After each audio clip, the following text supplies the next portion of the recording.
Hi, I'm Mark Rutan, and welcome to Nomad Boatbuilding. Now, we've been using our current project, a glued Lapstrake plywood sailing dinghy called Gannet, to introduce some fundamental wooden boat building techniques to the beginner. In our last couple episodes, we got into some details of the glued Lapstrake plywood process, starting with beveling laps and cutting gaines. Today, we're going to take a look at patterning for planks, or what we sometimes refer to as spiling. Now, in wooden boat building, the term spiling has actually some specific elements to it. It refers to creating a pattern that factors in the thickness of material and the relative angles of its edges. However, we often use the term as a catch-all for any sort of patterning for a part on a boat. That's the spirit in which I'm using it here today. We don't have to worry about the plank thickness per se, nor the angles of its edges. Our edges are just square, so there are no angles to worry about. In a future episode, we'll look into spiling specifically that factors in all these other elements. Just understand that as I use the term spiling now, I'm really just referring to patterning for a plank. All right, it's time for me to spile for a plank. We're trying to record the shape of the plank that also factors in the exact attitude the plank is going to sit in. And that's the tricky part here, because this plank is winding from one orientation to another. And how that plank touches both the existing plank and the molds, there are subtle elements there that are important to try and record. Now, if there's one thing you're not going to get in the average set of boat building plans, at least not for a Lapstrake boat, are plank patterns. On plans for something simple like a dory perhaps, that has like a single width of plywood for the whole plank on the side, you might get what we call a plank expansion, which is what the plank looks like when it's laid out flat. It's not something you're ever going to get on a set of Lapstrake drawings. And that's because there are just too many variables. So I'm just using just a piece of scrap to come up with plank widths. So I'm just laying it right on my location where the plank is going to go, and I'm just marking a width. I'm going to do that at each location, and then I'm going to cut them off later. So I'm going to leave just a little extra length to account for the saw kerf. And so I'm just going to my outside my plank lap and then marking the other edge of the plank.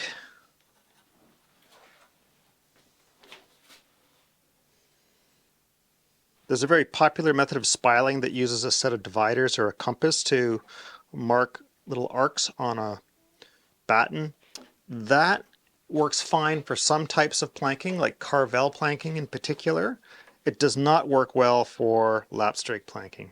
And that's because the Lapstrake plank pattern has to touch it at two specific places at every point to have the right attitude when you're done. If you don't get that right, your plank's not going to sit the way that you prescribe. Okay. So I've got all those little pieces marked out, and I'm just going to get a saw, and we're going to chop them all to length.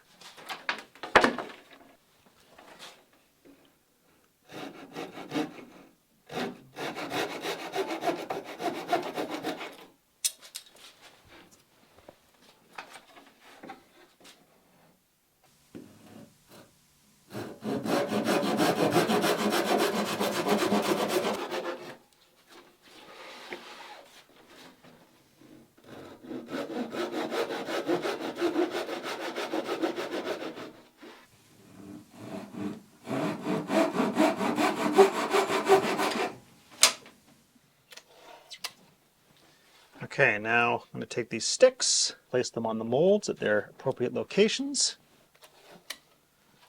And they should just be touching my marks on the mold and touching the edge of my lap.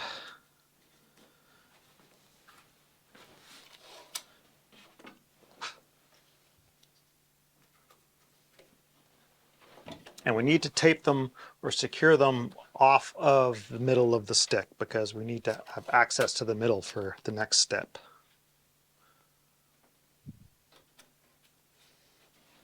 Now, one of these, specifically the one in the middle, we'll make it's this one here. I want to mark my hull where the stick goes, and that's just to have a registration mark. When I come along later on with a finished plank, I know exactly where to drop that plank. If I'm carrying it here and there's glue on it or something, I want to be able to place it accurately on the boat without messing it all up.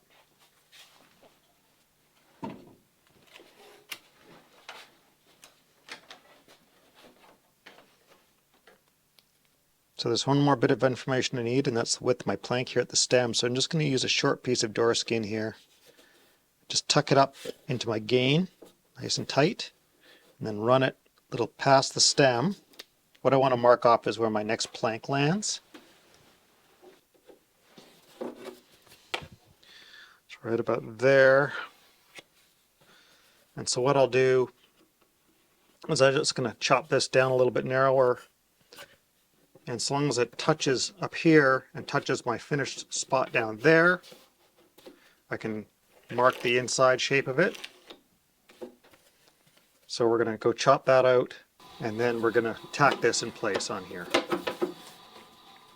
Okay, now I want to run this just a little bit long, 1/4 inch long or something like that, to overhang the end. Gives us a bit of wiggle room.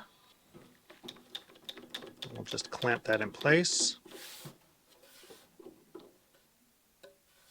I'll throw another clamp in here so it doesn't go anywhere. Keep the attitude. The attitude's important.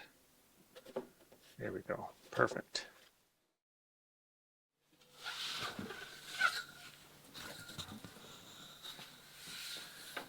Okay, now what we want to do is take a piece of door skin, longer one, and we're going to lay it across as many of these frames as we can. And it's a good idea to just sort of stage this before you start gluing it in place. Okay, I want enough overlap over here that this is going to be a strong connection.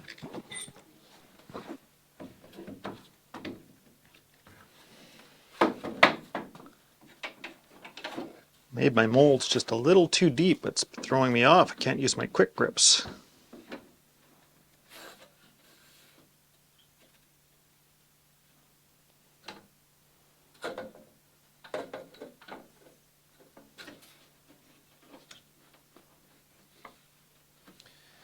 So the only caveat is we want to make sure that this pattern doesn't overlap the ends of any of these little sticks. Beyond that, it doesn't matter where it lands. And so I'm going to start by tacking it in place back here, I think. So just a little dab onto the stick with a hot glue gun.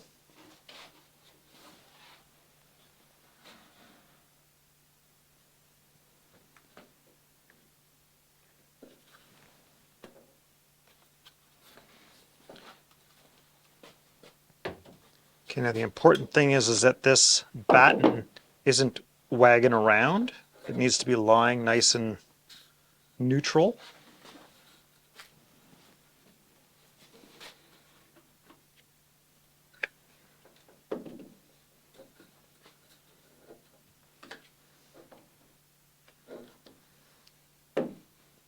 And by that I mean it's not trying to pull itself one way or the other. If you got a second pair of hands, it's great to have, but it's not overly necessary.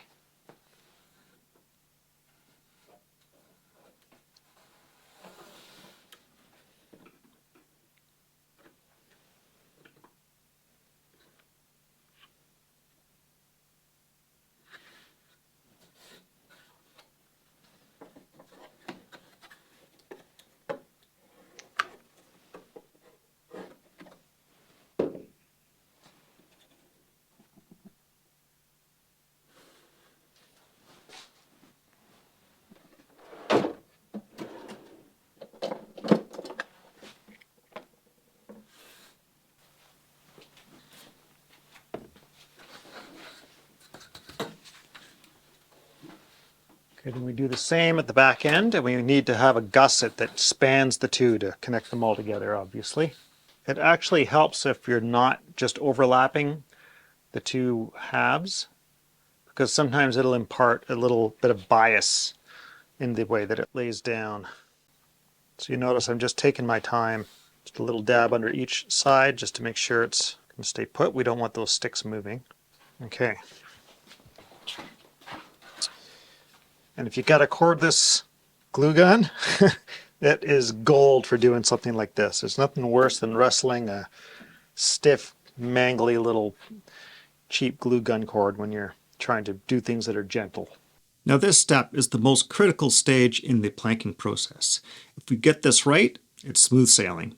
Even if we hang this plank and it doesn't fit quite right, it doesn't mean we did anything wrong. There are a lot of complex elements that are all coming into play here.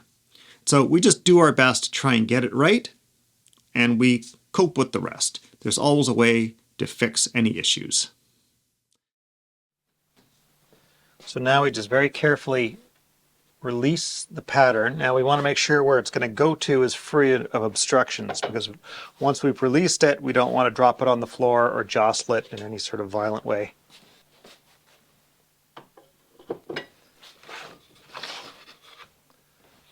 So I've just got the piece of planking stock we're going to work with over here at the edge of the bench.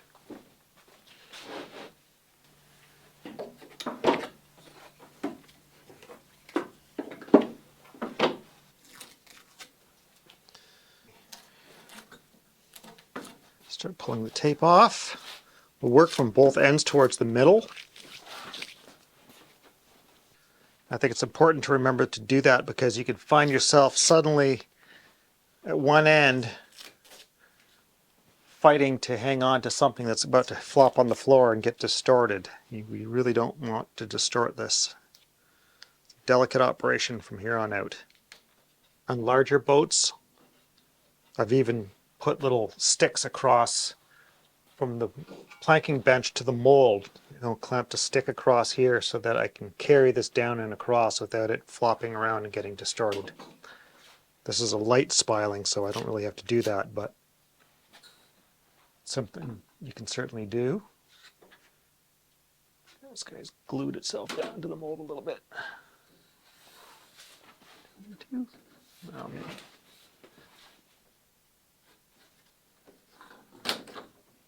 Okay.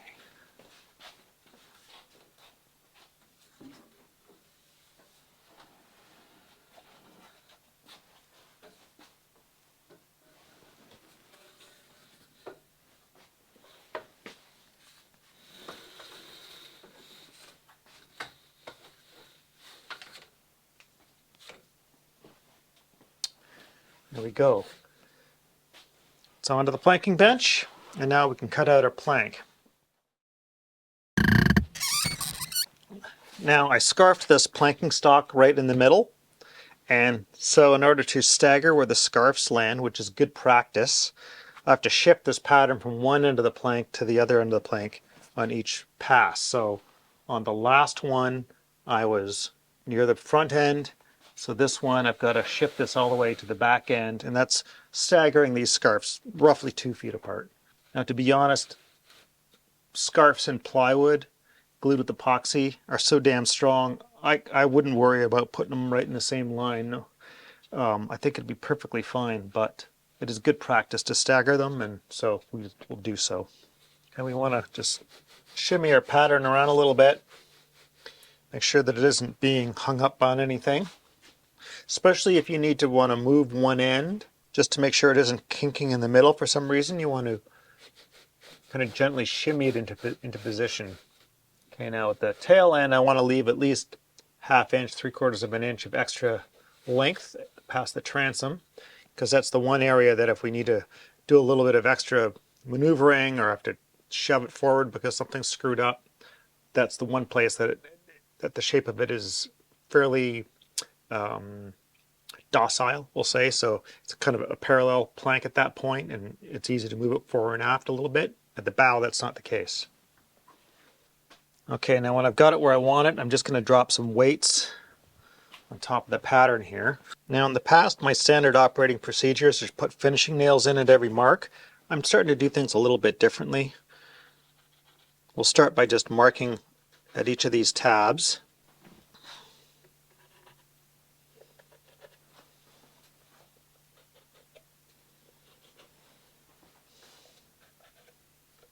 One, two, three, four. Number 5. 1, 2, 3, 4. Oh, sorry, this one. 5.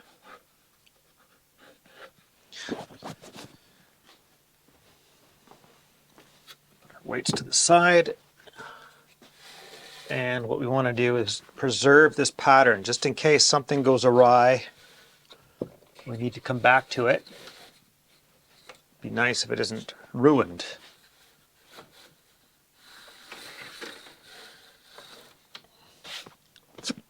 Okay, and now I pop finishing nail in at each of these marks. Just worry about the lower edge for the moment. I'm putting the nail just outside the mark.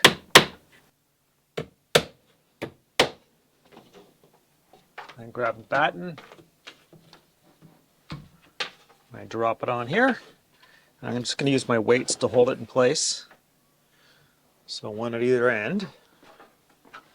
I'll grab a couple more and drop them near the middle. And I'm doing this just so that I don't have to pop finishing nails into the surface of the plank that I'm going to have to fill later on.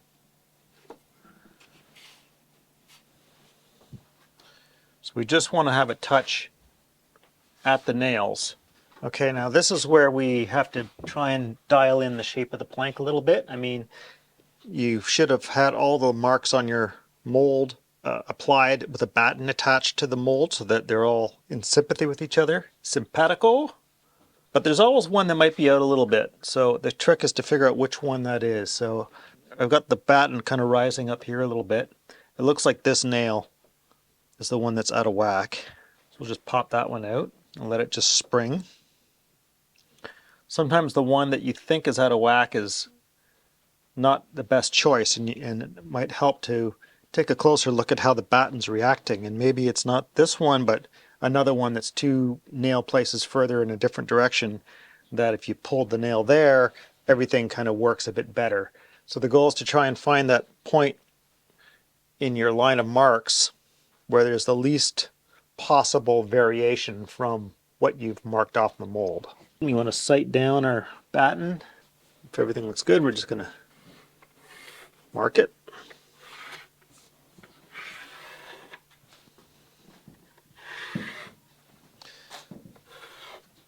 And try and make it one crisp line. Don't go back and forth over it a million times.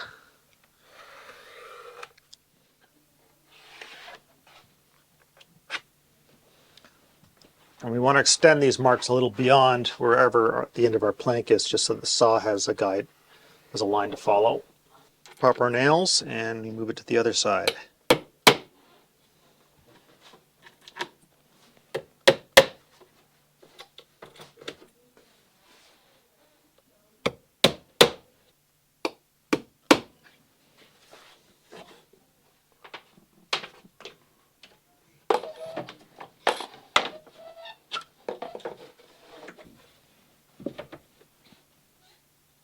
You'll see here there's one nail that's not quite landing in the right spot. Or rather, the batten is springing off of one nail, so I'm trying to figure out exactly where the best place is to tweak it to. Go over my other marks, make sure those all look good, and then come back to it. Play around a little bit. Move the weight onto it, see if that works, pop a nail out, see if it looks better like that. In the end, I realized that the way it was springing off the one nail was the best solution, and so we just moved that weight back a little bit and let the batten spring, and then call that good. The most important thing is that we have a fair line in the edge of our plank. If it doesn't quite hit the marks on the Lapstrake hull, that's not a big deal because it will all work itself out. We can have a little bit of variation. What will not look good is a plank with a sudden dip or a hump.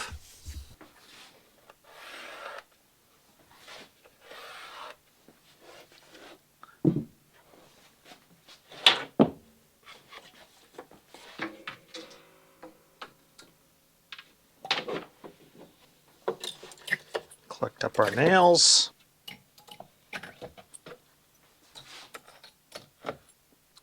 Okay, now before I do anything else, I want to make sure my planks are tacked together.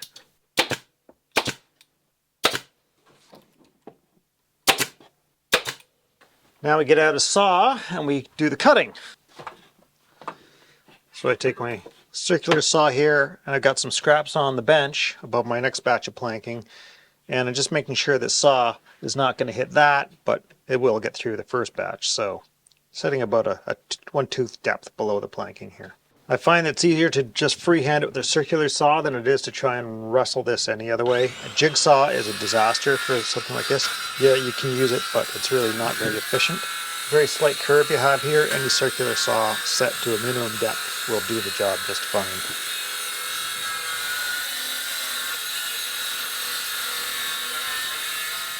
If you're liking these videos, you can support me by giving me a thumbs up, throwing me a couple of bucks or super thanks, subscribing to the channel, turning on notifications, and of course you can join me over on Patreon. Find links in the corner or down in the description.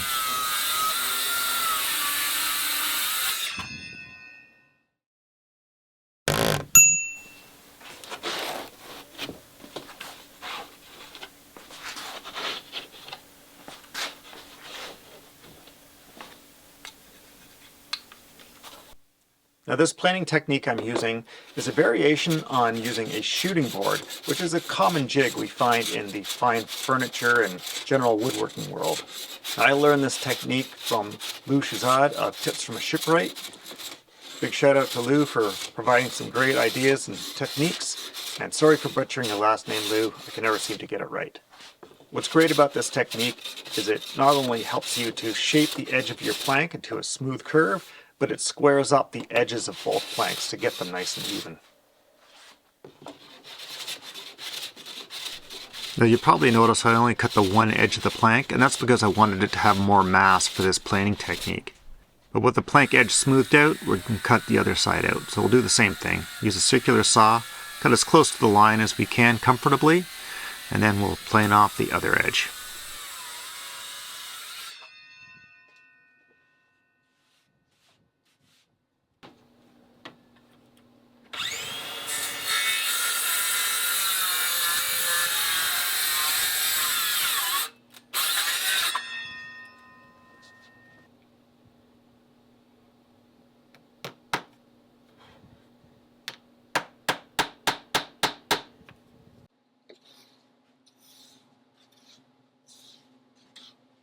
Now this planing technique benefits from using as large a plane as you can fit into the curve.